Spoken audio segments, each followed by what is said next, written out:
بسم الله الرحمن الرحيم الحمد لله رب العالمين أشهد أن لا إله إلا الله وحده لا شريك له وأشهد أن سيدنا ومولانا محمدا عبده ورسوله أما بعد فأعوذ بالله من الشيطان الرجيم بسم الله الرحمن الرحيم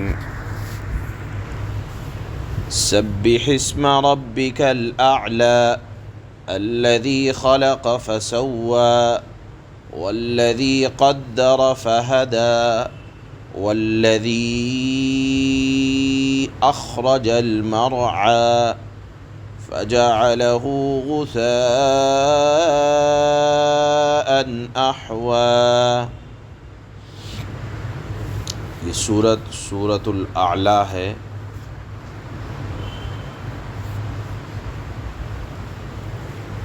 اس سورت کی پہلی ہی آیت میں اللہ پاک نے یہ جملہ ارشاد فرمایا کہ اے نبی صلی اللہ علیہ وسلم،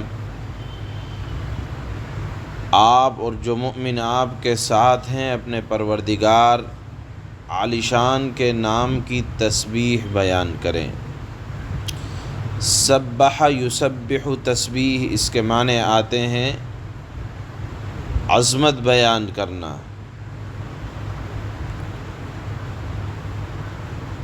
عالی شان یہ اللہ تعالیٰ کی ایک صفت ہے. اسی مناسبت سے اس سورت کا نام سورۃ الاعلیٰ رکھا گیا. اس سورت کی مناسبت سے ایک بات جو حضرات مفسرین رحمہم اللہ نے لکھی ہے وہ یہ کہ جب قرآن کریم کی صورتیں، آیات، مضامین اللہ کی طرف سے اپنے حبیب صلی اللہ علیہ وسلم کے دل پر علوم و معرفت، نبوت والے احکامات نازل ہوئے تو آپ علیہ السلام کو کے دل میں یہ بات آئی کہ میں تو لکھا پڑھا ہوا نہیں ہوں، کہیں ایسا نہ ہو کہ اتنے مضامین نازل ہو رہے ہیں اللہ کی طرف سے میں بھول نہ جاؤں. اس لیے اس صورت میں اللہ نے اپنے حبیب کو یہ تسلی فرمائی کہ اے نبی آپ بھولیں گے نہیں، اور آپ کو بھولنے کا خطرہ ہرگز نہ کرنا چاہیے. بس جب یہ آیت اس صورت کے اندر نازل ہوئی کہ ہم پڑھائیں گے آپ کو، آپ کے دل میں یہ بات کیوں آ رہی ہے کہ ہم بھول جائیں گے؟ اگر آپ کو پڑھے لکھے نہیں ہیں تو یہ بھی اللہ کی طرف سے آپ کے لیے ایک اعزاز ہے کہ کوئی یہ نہ کہہ سکے کہ میرا کمال ہے، میرا احسان ہے محمد صلی اللہ علیہ وسلم پر.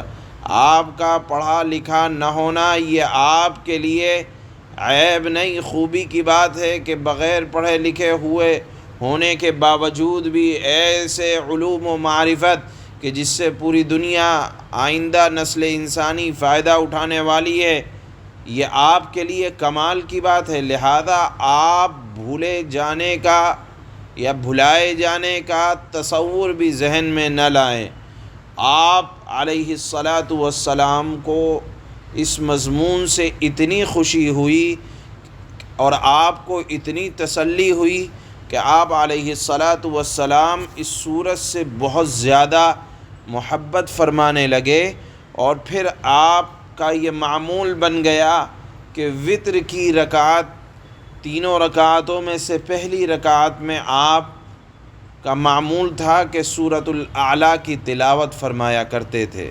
اسی طرح جمعہ اور عیدین میں، جمعہ کی پہلی رکعت میں اور عیدین کی پہلی رکعت میں آپ سورۃ الاعلیٰ اور دوسری رکعت میں سورۃ الغاشیہ کی تلاوت، انہی دو صورتوں کو پڑھا کرتے تھے کہ اس میں اللہ نے صاف اعلان کیا کہ فلا تنسا، آپ کچھ بھی بھولنے والے نہیں ہیں. تو اس صورت کے اندر اللہ نے اپنے حبیب کو تسلی فرمائی. اللہ کے نبی کو یہ صورت بڑی محبوب تھی اس وجہ سے کہ آپ کی اس کے اندر اللہ نے ضمانت لی ہے کہ آپ کچھ بھی آپ کے دل سے کوئی بات غائب نہیں ہوگی۔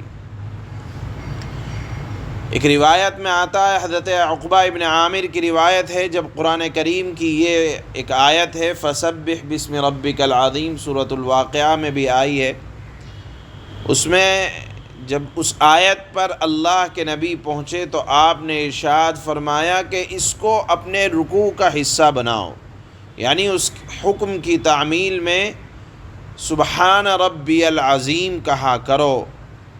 اور جب یہ آیت سبح اسم ربک الاعلی نازل ہوئی تو آپ علیہ الصلاۃ نے فرمایا کہ اس کو اپنے سجدے میں رکھو، یعنی اس حکم کی تعمیل کو سجدے میں سبحان ربی الاعلی کی شکل میں بجا لاؤ۔ چنانچہ سبح اسم ربک الاعلی کے بعد ہی سے سجدے میں سبحان ربی الاعلی اللہ کے نبی صلی اللہ علیہ وسلم نے سنت قرار فرمایا۔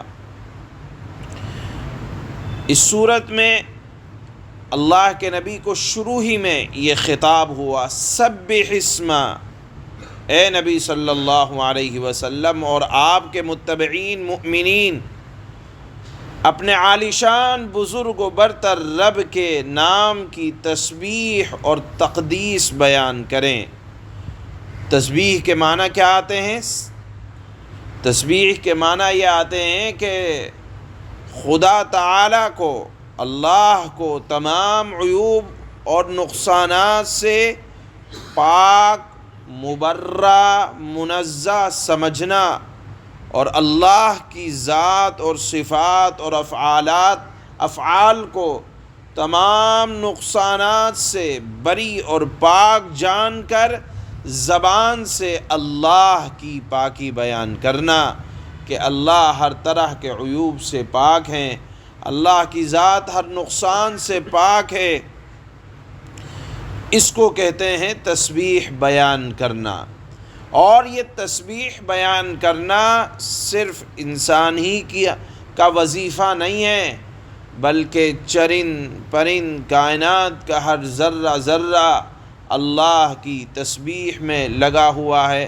سورہ بنی اسرائیل 15ویں پارے کی ایک آیت ہے، تسبح لہ السماوات السبع والارض ومن فیہن وإن من شیء الا یسبح بحمدہ ولکن لا تفقہون تسبیحہم، کہ اللہ کے لیے سات و زمین و آسمان اور اس کے درمیان کی ہر چیز اللہ کی پاکی بیان کر رہی ہے، اگرچہ تم ان کی بولی کو سمجھتے نہیں ہو۔ معلوم یہ ہوا کہ یہ جو تسبیح کا حکم ہے صرف انسان کے لیے نہیں ہے، بلکہ انسان کے علاوہ جس کو بھی اللہ نے وجود دیا ہے وہ اللہ کی پاکی بیان کر رہی ہے۔ اب ایک بات ذہن میں آتی ہے کہ ہم اللہ کے نام کی تسبیح کیوں بیان کریں، کیوں کہیں کہ اللہ پاک ہے؟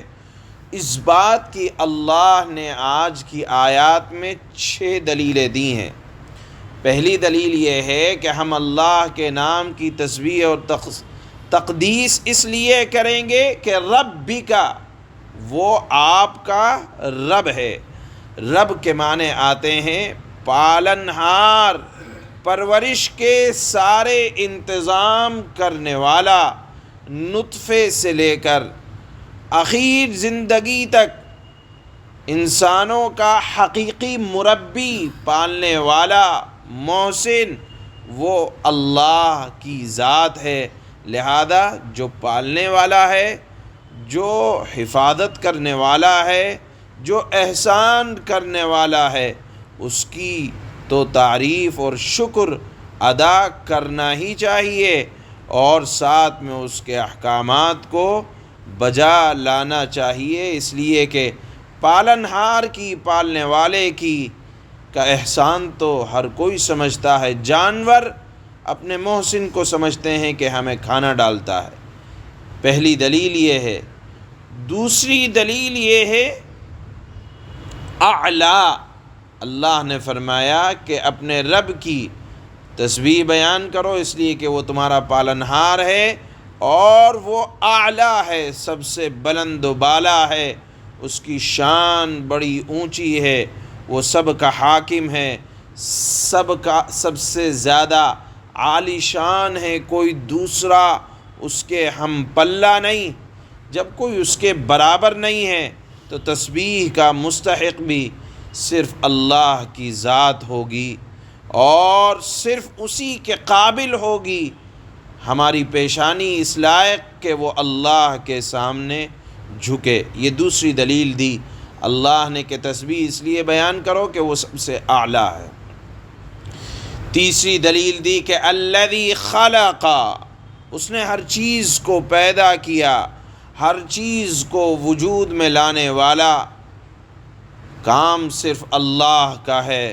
پیدا کرنے میں نہ کوئی اس کا ساتھی ہے نہ کوئی مددگار ہے۔ انسان کو پیدا کرنے میں اس کو کسی کو بلانے کی ضرورت نہیں ہے، اور جب کہ انسان اگر کسی اعضاء کو صحیح کرنے کی بھی کوشش کرتا ہے، نہ جانے کتنے لوگوں سے مشورہ کرتا ہے اور پھر مدد کرتا ہے، لیکن اس کے باوجود اس ہیئت پر نہیں صحیح کر پاتا جس ہیئت پر اللہ نے بنایا ہے۔ لہذا اللہ نے فرمایا تسبیح اس لیے کرو کہ اس نے صرف انسان ہی کو نہیں، ہر چیز کو وجود میں لایا ہے، اور اس وجود میں لانے میں اللہ کا نہ کوئی یار ہے نہ مددگار ہے، اس لیے انسان کو لازم ہے وہ بھی اپنے خالق کی پاکی کو بیان کرے۔ یہ تیسری دلیل۔ چوتھی دلیل یہ ہے فسوا، اس خالق کا یہی کرم اور احسان نہیں کہ اس نے پیدا کر دیا، بلکہ ہر چیز کو اور خود انسان کو ٹھیک ٹھیک بنایا، یعنی انسان کو جس طرح بننا چاہیے تھا انسان کو ایسے بنایا، جانور کو جیسے بننا چاہیے تھا جانور کو ایسے بنایا، پیڑوں کو جیسے بننا چاہیے تھا ویسا بنایا، زمین کو، آسمان کو، چاند کو، سورج کو، ستاروں کو اور مخلوقات کو، اور آسمان اور زمین کے درمیان ہر چیز کو جس طرح ہونا چاہیے تھا، جو مناسب تھا، اللہ نے اسی طرح اسی ہیئت پر بنا دیا۔ گویا کہ انسانی عضو کو جس طرح ہونا چاہیے تھا، آنکھ کو، کان کو، ناک کو، اعضائے جسمانی کو، ہاتھوں کو، پیروں کو، قد و قامت کو جس طرح ہونا چاہیے تھا، اور جتنی طاقت اس میں ہونی چاہیے تھی، اللہ نے بھرپور انسان کے مطابق اعضاء میں اتنی ہی طاقت رکھی ہے۔ خدا نہ خواستہ اگر انسان میں شیر کے برابر طاقت ہو جائے تو آپس میں ایک دوسرے کو مار کھائیں یا جانوروں والی کیفیت کرنے لگیں۔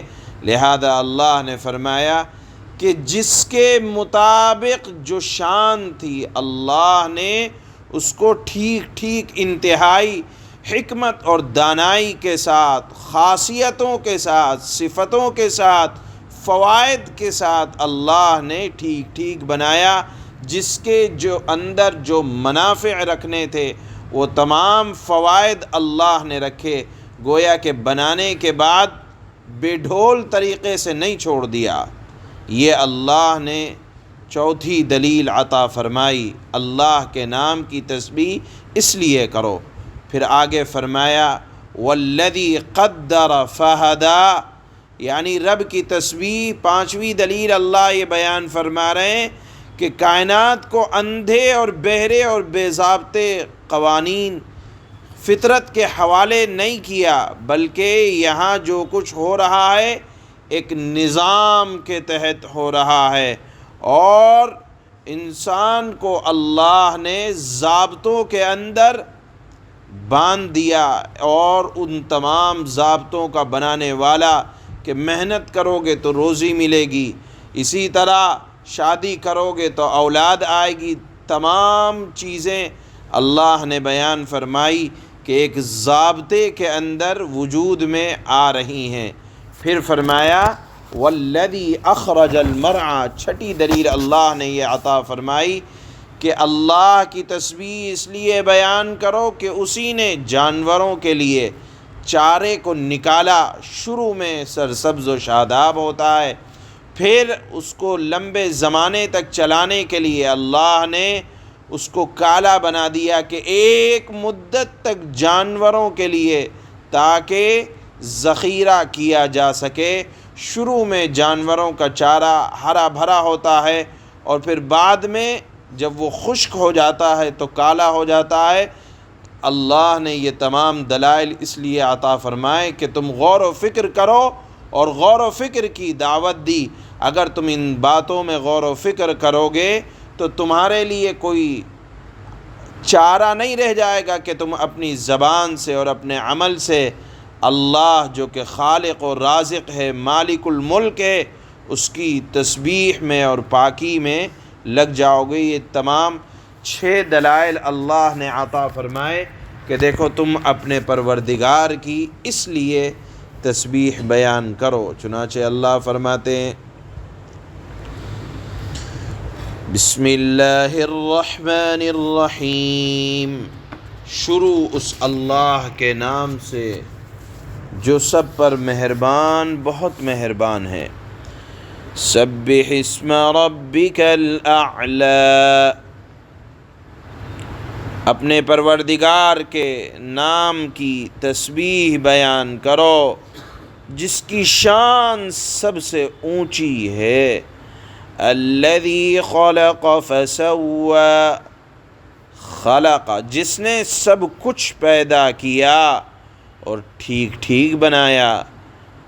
والذی قدر فہدی، اور جس نے ہر چیز کو ایک خاص انداز دیا، پھر راستہ بتایا، یعنی دنیا میں رہنے کا طریقہ بھی سکھلایا۔ پیدا کرنے کے بعد یوں ہی جانوروں کی طرح زندگی گزارنے کے اصول نہیں دیے، بلکہ انسانوں کی طرح رہنے کا طریقہ، جینے کا طریقہ عطا فرمایا۔ والذی اخرج المرعى فجعله غثاء احوى، اور جس نے سبزہ چارہ زمین سے نکالا پھر اسے کالے رنگ کا کوڑا بنا دیا۔ اشارہ اس بات کی طرف ہے کہ دنیا میں ہر چیز اللہ تعالیٰ نے ایسی بنائی ہے کہ کچھ عرصہ اپنی بہار دکھانے کے بعد بہرحال وہ شکل بدل جاتی ہے، چاہے جانور کا چارہ ہی کیوں نہ ہو۔ آپ دیکھیں شروع میں ہرا بھرا ہوتا ہے، پھر اخیر میں وہ کالا کوڑا کرکٹ کی طرح بھی ہو جایا کرتا ہے۔